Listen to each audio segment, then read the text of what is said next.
You think you're being kind, but you're not. Every time you say yes when you mean no, you're not being good, you're being invisible. Carl Jung didn't see people pleasing as a virtue. He saw it for what it is, a betrayal of the self, a behavioral mask, a silent scream behind a smiling face. You've been trained to be liked, trained to keep the peace, trained to be agreeable, compliant, non-threatening. But Jung would warn you, the price of being agreeable is your soul. Because every time you shrink yourself to make others comfortable, you reinforce a dangerous illusion that your boundaries are negotiable, your voice irrelevant, your needs disposable. You think they'll love you more for saying yes.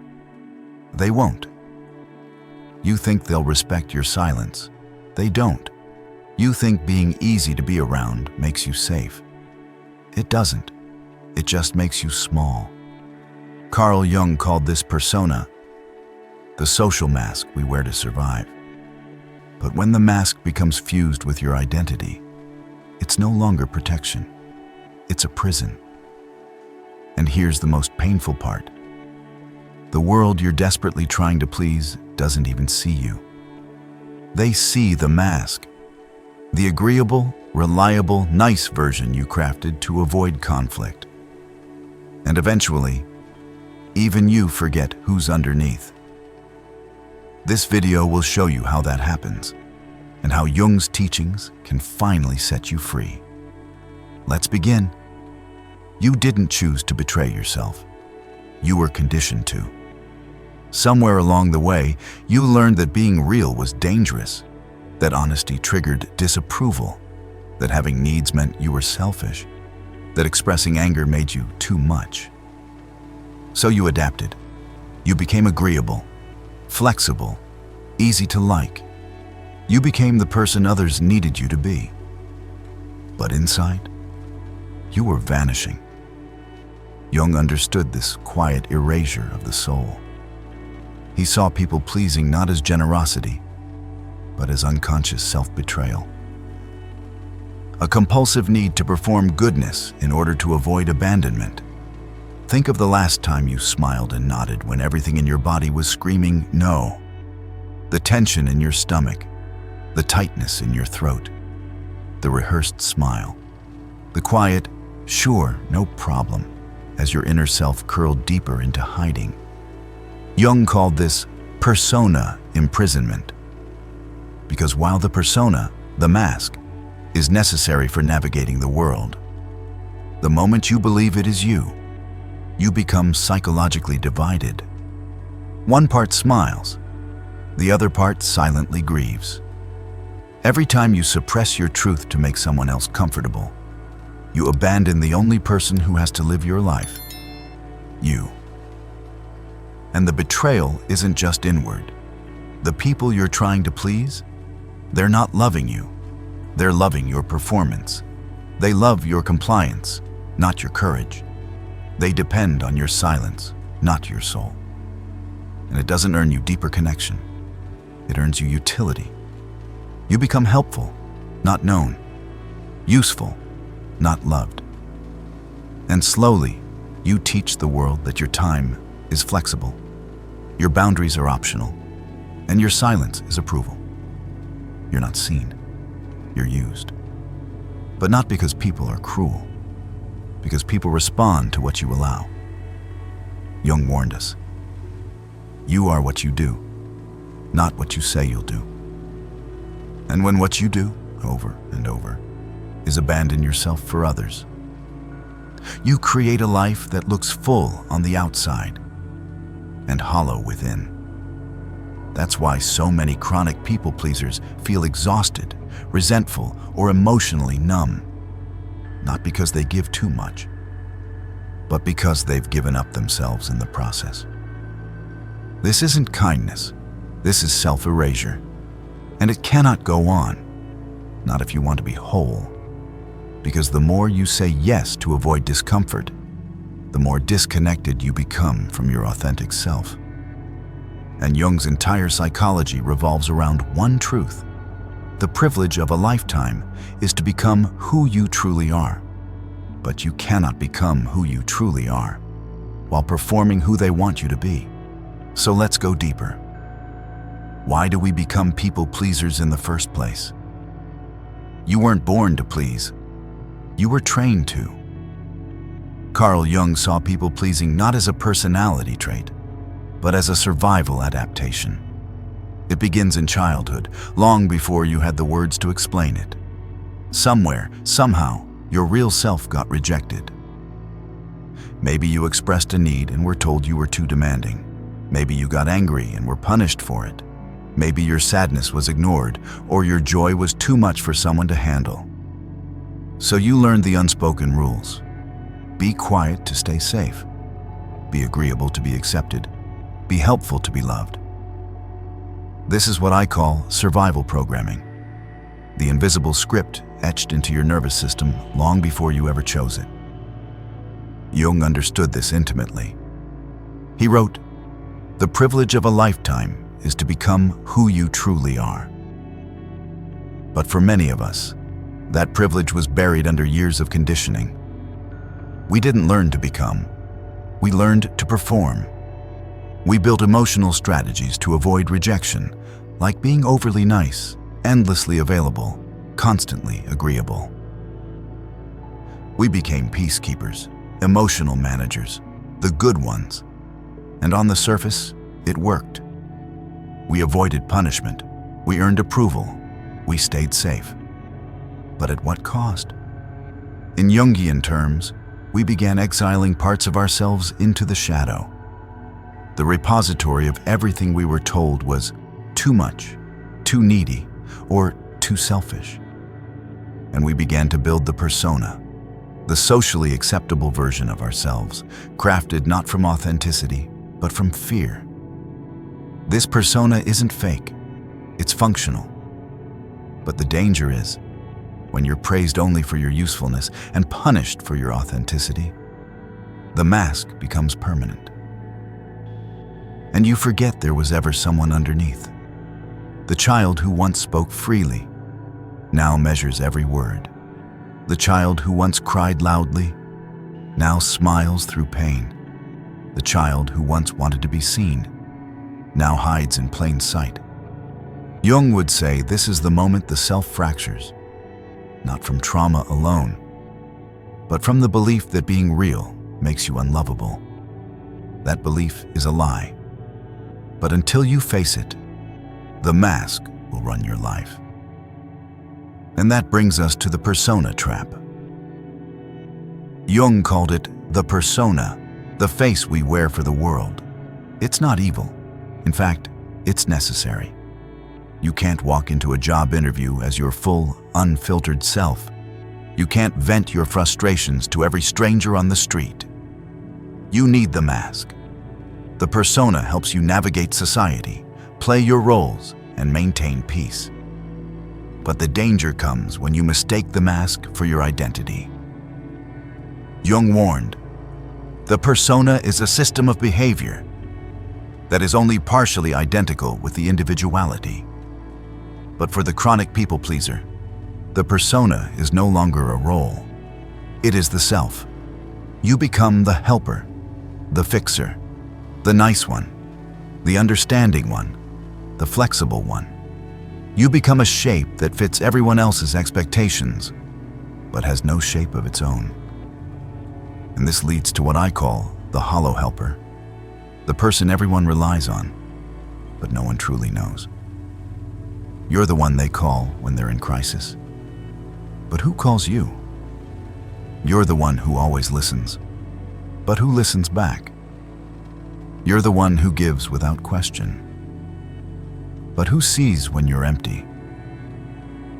This is the dark cost of the persona trap. You become essential to others, but invisible to yourself. And over time, it shows up as chronic exhaustion, emotional numbness, the creeping suspicion that your relationships are one-sided. You start to feel like a ghost in your own life. And yet, you keep smiling. You keep saying yes. You keep showing up. Why? Because the persona is wired into your survival instincts. To take it off feels like death. But Jung would remind you, you're not here to be useful. You're here to be whole. And the more you live through your mask, the more you lose contact with your inner life. And that loss is what creates the addiction cycle. Let's go there next. At first, saying yes feels good. You help someone. You get praised. You're seen as reliable, capable, kind. That hit of approval? It's addictive. Carl Jung didn't call it an addiction, but he understood the mechanism well.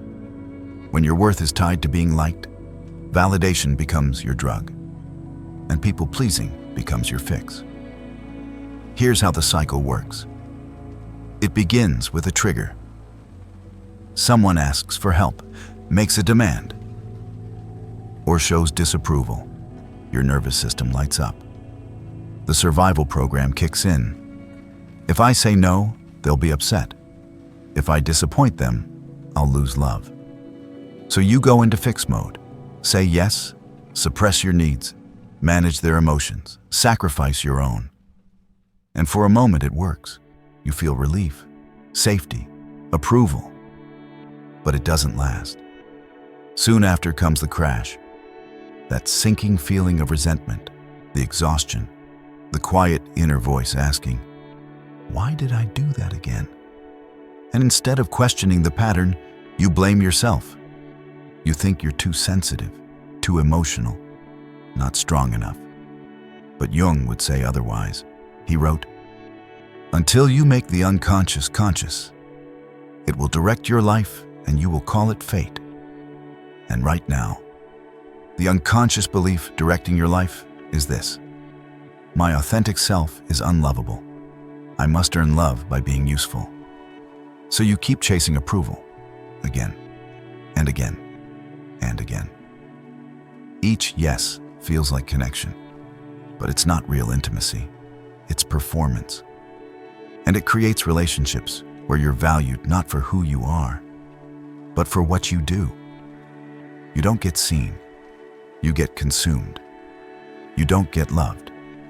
You get needed. And your true self gets buried deeper beneath the persona. This is why so many people-pleasers feel hollow even when surrounded by others. Because their relationships aren't built on authenticity. They're built on compliance. This is more than burnout. It's self-abandonment dressed as virtue. And when you bury your truth for too long, something in you begins to fight back. Welcome to the rebellion of the shadow. Carl Jung gave us one of the most powerful concepts in all of psychology. The shadow. Your shadow is every part of you that had to be hidden, shamed, or silenced to survive. Your anger, your needs, your truth, your boundaries. You didn't get rid of these parts. You buried them. But here's what Jung taught us. We cannot change anything until we accept it. Condemnation does not liberate, it oppresses. And what you oppress doesn't disappear. It grows stronger, underground. This is what I call shadow rebellion. When the parts of you you've spent years suppressing begin to leak out in ways you can't control. You say yes, but you do it with quiet resentment. You help, but inside you're boiling with frustration. You smile, but your body is screaming. And eventually, you snap. Not because you're cruel, but because your shadow is tired of being exiled. It shows up in passive aggression, withdrawal, or unexpected outbursts. You shock even yourself. You think, where did that come from? Jung would tell you, it came from the basement of your psyche, where your truth has been locked away. And it doesn't just affect your emotions, it affects your body.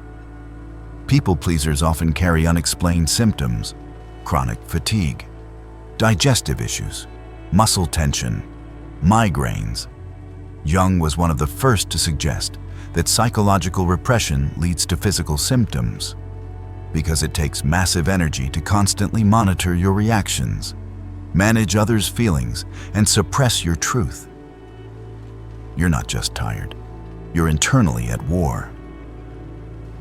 And worst of all, this war erodes your identity.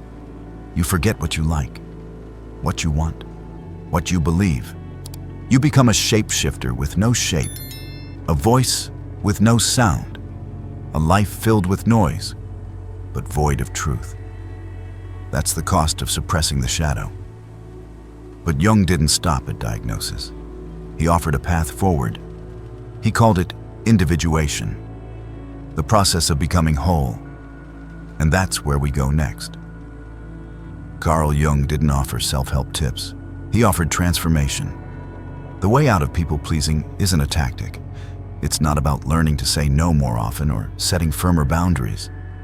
Though those help, the real solution is far deeper. It's the journey Jung called individuation, the psychological process of becoming who you truly are, beneath the mask, beneath the programming, beneath the performance. It is not self-improvement.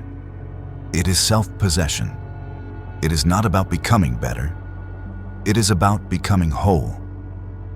That includes your kindness, yes, but also your anger, your empathy and your edge, your generosity and your limits. Most people-pleasers have spent a lifetime rejecting half of themselves. They see needs as selfish, boundaries as cruel, disagreement as dangerous. But Jung would say, what you call selfishness is actually self-respect. What you call mean is actually honest. What you call difficult is actually authentic. Individuation means calling your wholeness back from exile. It means reclaiming your right to say, yes, I care about others, but I won't abandon myself to keep them happy. Yes, I want peace, but not at the cost of truth. Yes, I love you, but not more than I must love myself. This is not rebellion, it's maturity. And when you begin this process, something powerful happens. You stop performing and start becoming. You stop managing perception and start embodying truth. You stop asking, how can I be liked? And start asking, who am I, really? And that question, terrifying as it is, opens the door to a life that finally feels like your own.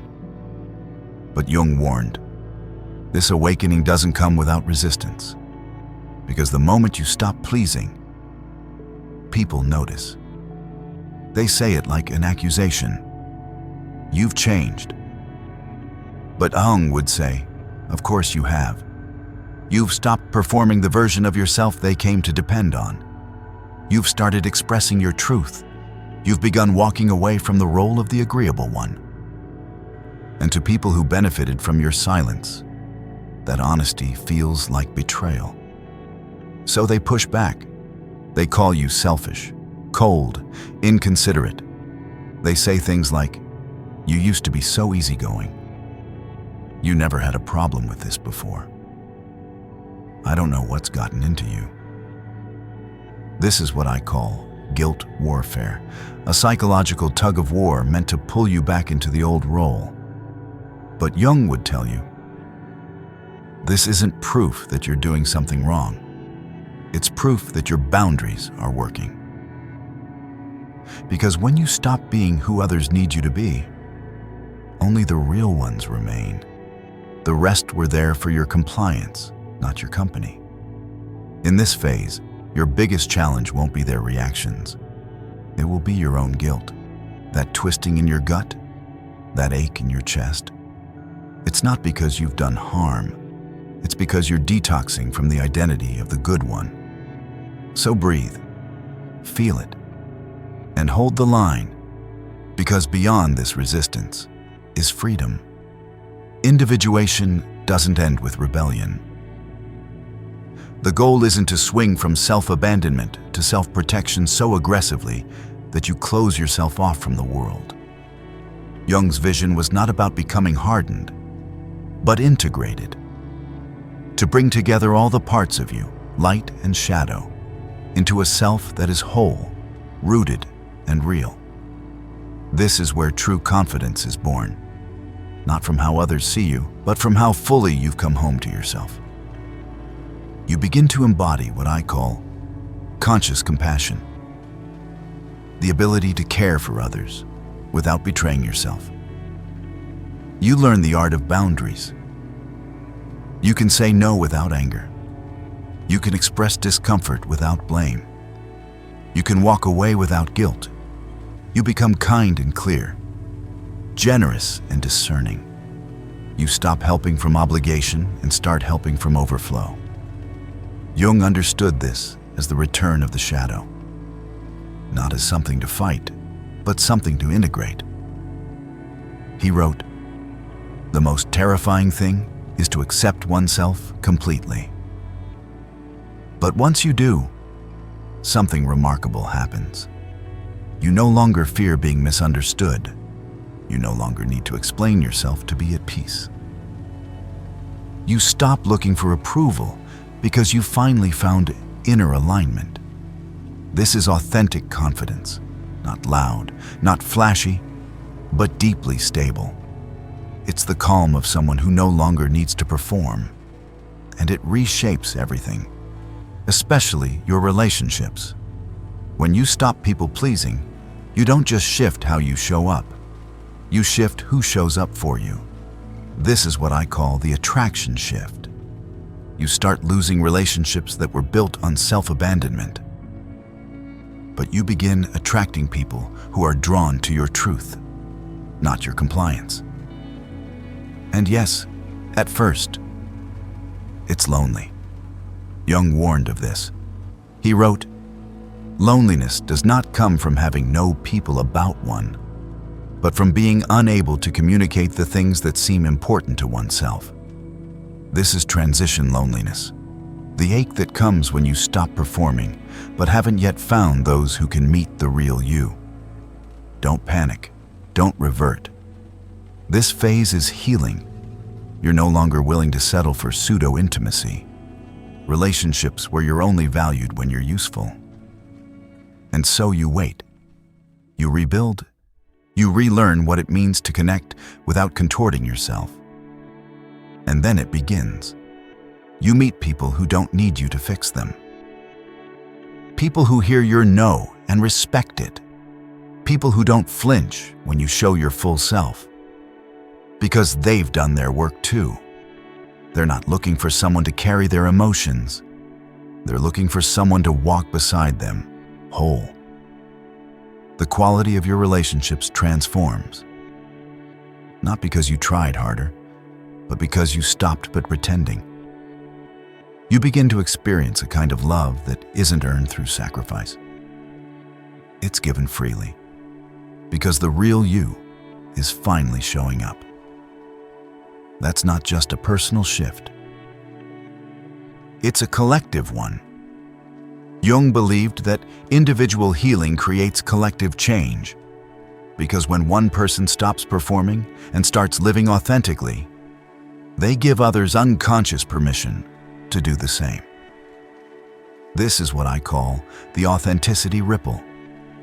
Your courage to say no with grace inspires others to stop overcommitting. Your ability to set boundaries without guilt teaches your children what self-respect looks like. Your refusal to carry responsibilities that aren't yours shifts the emotional culture of your workplace. You stop being a role. You become a reference point. Jung wrote, "The meeting of two personalities is like the contact of two chemical substances. If there is any reaction, both are transformed." Your transformation challenges others, but it also awakens them, especially the ones closest to you.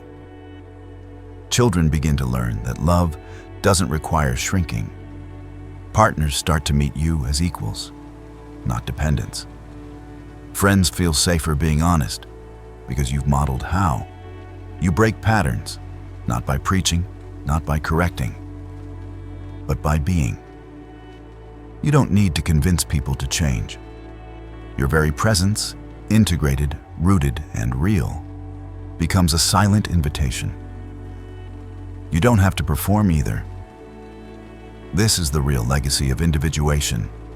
It's not just personal freedom. It's the slow but steady evolution of our culture, away from masks, toward truth.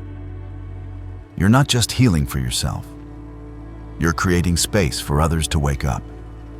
Because in a world full of pleasing, pretending, and performing, being real is revolutionary. You'll stop pleasing people after this, not because you've become cold, but because you've finally become real.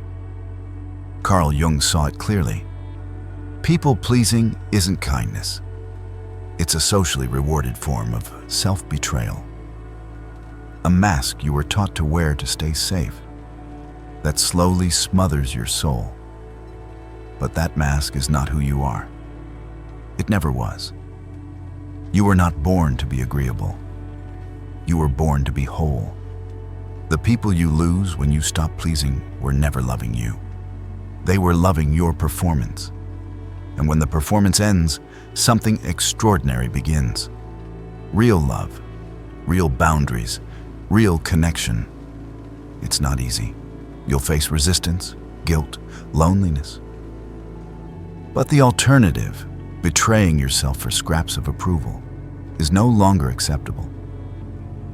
You weren't made to manage other people's comfort. You were made to tell the truth. Jung called this the privilege of a lifetime. To become who you truly are. That privilege is waiting. The only question left is, will you choose it? If this resonated with you, share it with someone who needs to hear it, and drop a comment. I'm done performing. Your individuation begins now.